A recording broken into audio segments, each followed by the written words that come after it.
Yo, how's it going everybody? Chadley here, and welcome back to another New World video. In today's video, we're going to be talking about 10 mistakes I very often see New World players make. So we're going to go through each of these 10 mistakes and a way you guys can go about avoiding them, because if you do avoid them, you're going to be way better off in terms of end game and just have a much easier time progressing through the game. Now, some of these mistakes, if you fix one, it's actually going to compound and you're going to be able to fix the next one much easier. So if you guys do follow all of these, you'll have a much easier time. Also, sorry if you guys stopped by stream yesterday. If you saw our video on our day 1 fire staff setup progression guide, I was unfortunately having a ton of crashing issues, so I ended up having to end the stream.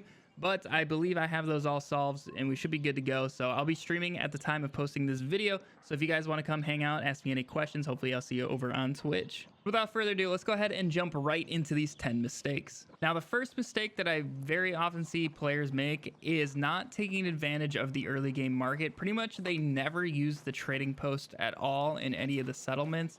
And this is a huge hindrance because you're going to be losing out on so much gold, and gold is so necessary for so many other things in this game, for just making it faster and much easier. So I can't tell you exactly how to make as much gold as humanly possible, but all you need to do, because it's going to be dependent on whatever server you're in and what other people are doing in that server on what you can sell. But basically all you're going to do is just try to find a niche that's not being filled within the market. Like here, if I click the earth motes and I place a sell order, as we can see, they're selling for about 2. That's not really that high. You can get a good amount of them, but I mean, realistically, I can get what, 140 gold out of this minus the listing fees. So earth motes wouldn't really be something that great, but something for me the other day that, for example, was really good was silver ore. I could sell that for, I think it was like 20 plus gold, a singular ore, and you could get hundreds of that, if not thousands of that, super easily. So I sold a bunch of that. Now I'm close to 10k gold right now, and that was pretty much, I have only been focusing on leveling. I've barely done much with the market and like really trying to maximize my profits with that. So seriously, just passively using that market to try to gain gold is huge. The second mistake I often see players doing is never buying a house. So in this game, you're going to want to try to get all 3 of your houses as soon as possible, and you're going to want to spread them out across the map. So my plan, most likely, because I'm probably going to buy my first house today, I'm going to have to level up a territory first with its standing. But anyways, I'm probably going to be buying a house in Brightwood just because that will give me good access to everything here. And also, if I ever need to get up into Great Cleave later on for much cheaper, I can do that and then just walk up there because it's really not that far. And then with my other 2, I'll probably do one in Morningdale because there's a lot of corruption that you can farm up here in late game stuff, and this is pretty out of the way. So if your faction ends up not owning this, you can get screwed with Azoth travel prices. So having a house here would be very huge. And then otherwise, I might do Monarch's Bluff or like Cutlass Keys. We'll kind of see, maybe even First Light, and just try to spread out those houses as much as possible so you have max coverage. The housing is one of the most efficient ways to travel, and depending on what price you can buy, you can recall to them quicker. You'll have less of a cooldown, and also you can reset that cooldown at any time for an Azoth cost, but that Azoth cost is super low. It's almost always going to be lower than your traveling cost. So the third mistake I often see players doing is not setting up a main settlement to be using. So what I mean by this is Windsward right here. My faction and company owns this, and this is a very central location. So this is a great spot for me to just store all my items and pretty much do everything that I do in terms of settlements here.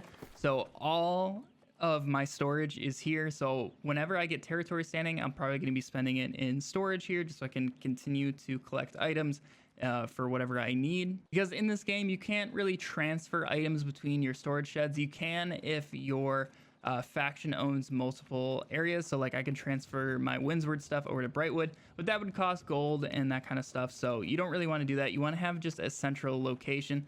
I often see players just kind of whatever settlement they're in and they need to get rid of some gear that they have in their inventory, they just deposit it into whatever storage shed that's over there, and then they forget about it, and that item is basically just lost. It's just will forever sit there unused. So if you pick that settlement that your faction owns, you're gonna have a much easier time getting back there in terms of travel costs, and you're just gonna have everything at your disposal whenever you need it. Now, our fourth mistake that I probably see people do the most is fast traveling with a ton of weight. So real quick, if we go ahead and see how much it costs for me to travel from here to Everfall, it's going to cost me 54 Azoth, as you guys can see right here.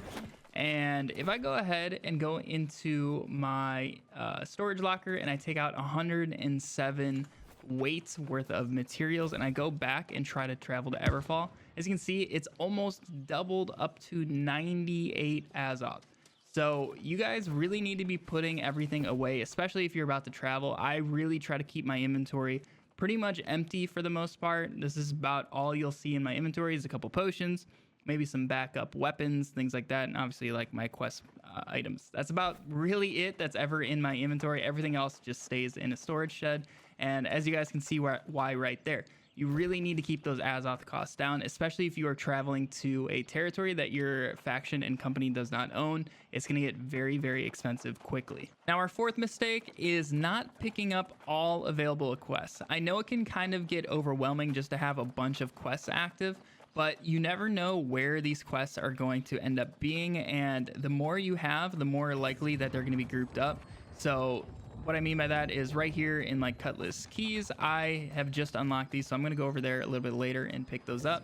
But there's a good chance they're going to be like around here, and then what I could do later is run those missions and also hit this mission all in the same time. So it basically just increases my chances of quests being grouped together, and that will maximize your efficiency. You don't have to run back and forth as much. You can just hit all these quests in one area, turn them all in, and gain the most XP in the shortest amount of time. Now, our next mistake revolves around our trade skills, specifically things like skinning and also harvesting, those types of things. There are a lot of quests out there that require you to have a certain harvesting to get a certain material, or a certain skinning if you need to collect a certain part from an animal or anything like that. And this mistake I've actually kind of been doing myself. I've been kind of avoiding doing a lot of skinning just because I've just been super focused in doing XP. But right now, I actually have a couple quests that I can't do. So for example, skin in the game. I can't actually skin these links that are down there. My skinning level is too low.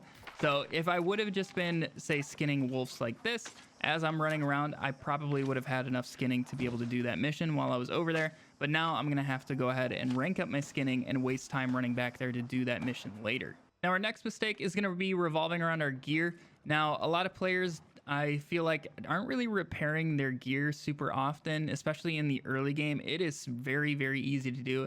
As long as you guys are dismantling different weapons and armor that you're not ever going to use, you're going to get a ton of repair parts. These are super easy to come by. Very soon, you'll probably be maxed on them, so there's pretty much no reason not to repair your gear. The only thing would be gold, but early game, it's really not that expensive. So for example, right here, my fire staff, my level 22 fire staff, if I go ahead and try to repair that, it's only 35 coins and 5 repair parts. So that's really not too bad. And what this will do is make sure that you do not lose any of the bonuses that you have on it. So if you have gems, any of these attributes, so those dexterity and focus, all those different things will deactivate if your weapon is broken. So you got to make sure those stay active. Now, also early game, you don't have to do it super often because most likely you're going to get new gear. As long as you're not dying all the time, you're most likely going to get new gear before it breaks. So it's not really something you have to worry about, but in case something does break, make sure you do repair it. Now, this next mistake you guys probably won't have if you have OCD like me, but I've seen way too many people doing this, and that is not spending their territory standings. So for example, here in Windsward, I have more XP gains, and I can hold more storage in my storage lockers. I can also own a house now. So as you guys are doing things in the different territories, you're going to be ranking up that territory, as you guys can see by this XP bar right here.